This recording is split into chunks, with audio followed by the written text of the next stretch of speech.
Chaque nouvelle saison ne commence pas par une addition, elle commence par une suppression. Avant que Dieu ne crée le nouveau, il enlève d'abord l'ancien. La Bible déclare dans Genèse chapitre 1 que la terre était informe et vide et que les ténèbres couvraient la surface de l'abîme. Cela signifie qu'avant que l'ordre n'apparaisse, le désordre devait être traité. Avant que la lumière ne soit proclamée, les ténèbres devaient être confrontées. Avant que la structure ne se manifeste, le chaos devait être maîtrisé.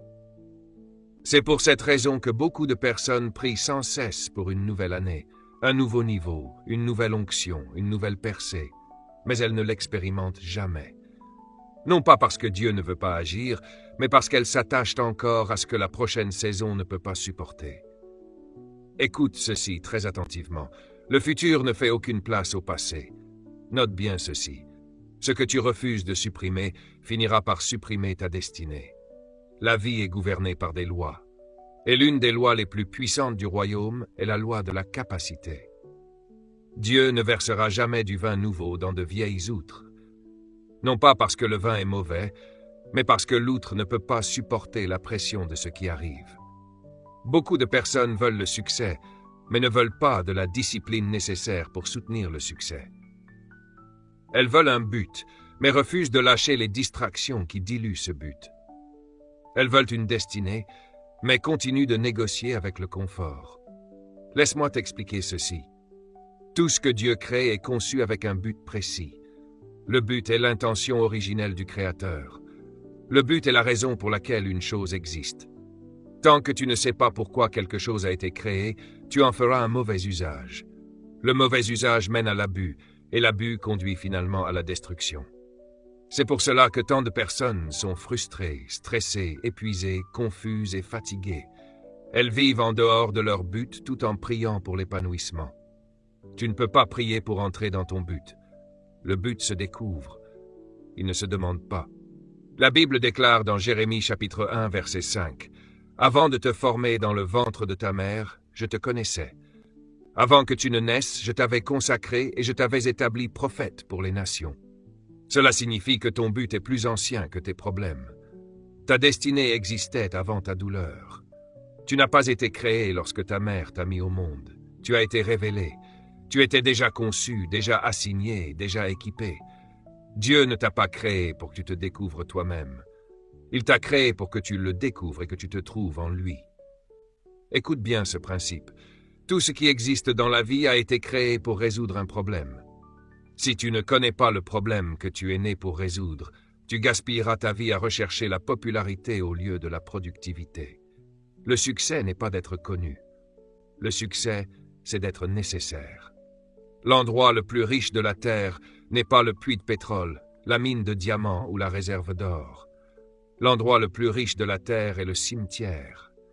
Car on y trouve des livres jamais écrits, des chants jamais chantés, des entreprises jamais lancées, des idées jamais exécutées, des visions jamais poursuivies.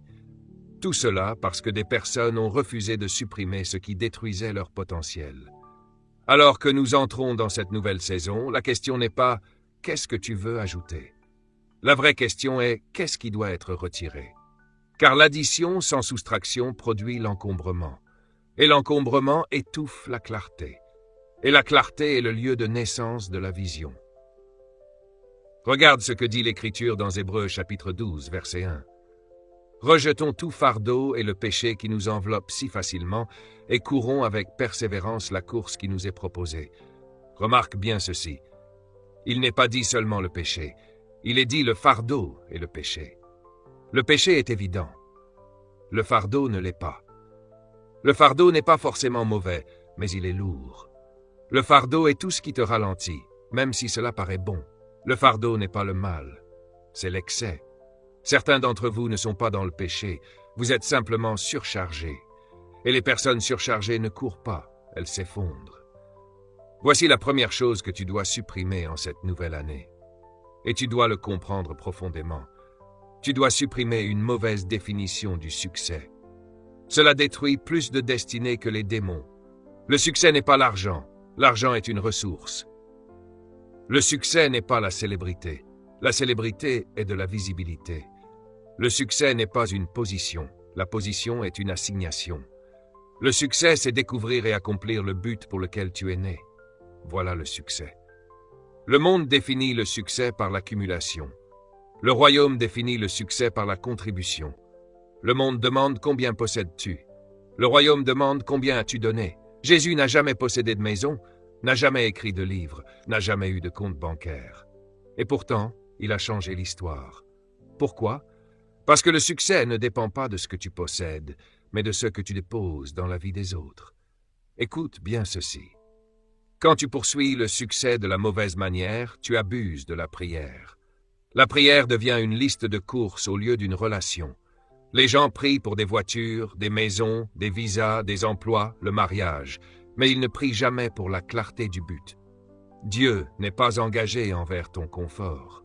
Il est engagé envers ton appel. Il te frustrera jusqu'à ce que tu t'alignes avec ton but.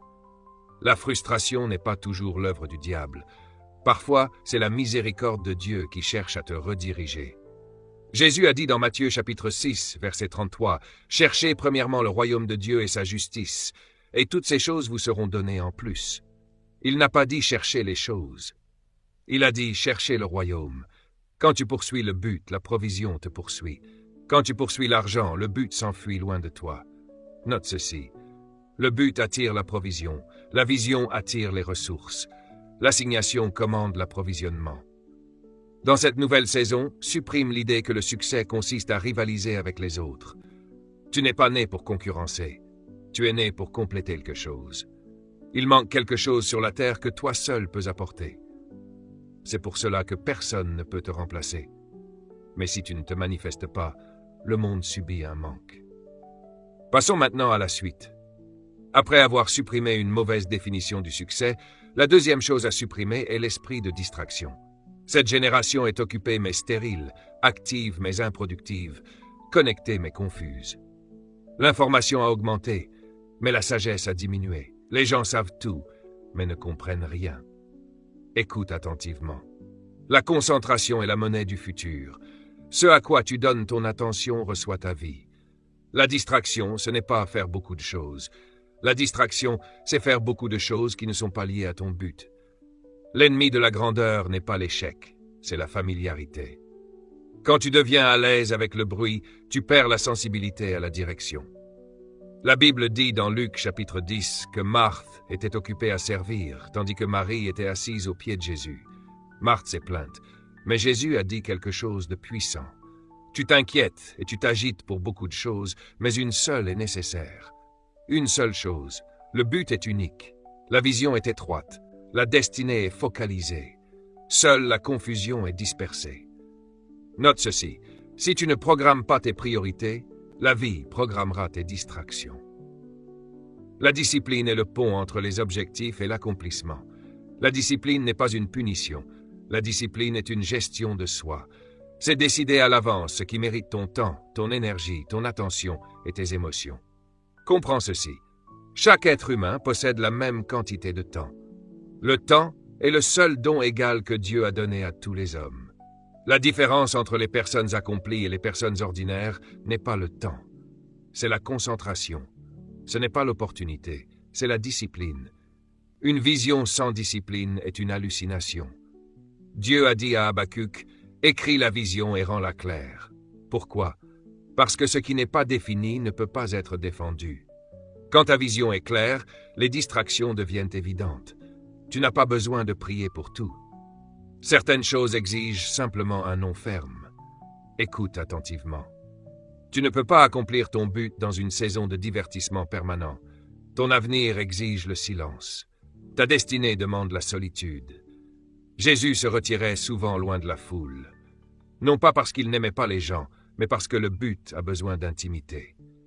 Chaque grand leader dans les Écritures a vécu des moments d'isolement. Moïse sur la montagne, Élie près du torrent, Jésus dans le désert, Paul en Arabie. Dieu parle le plus fort lorsque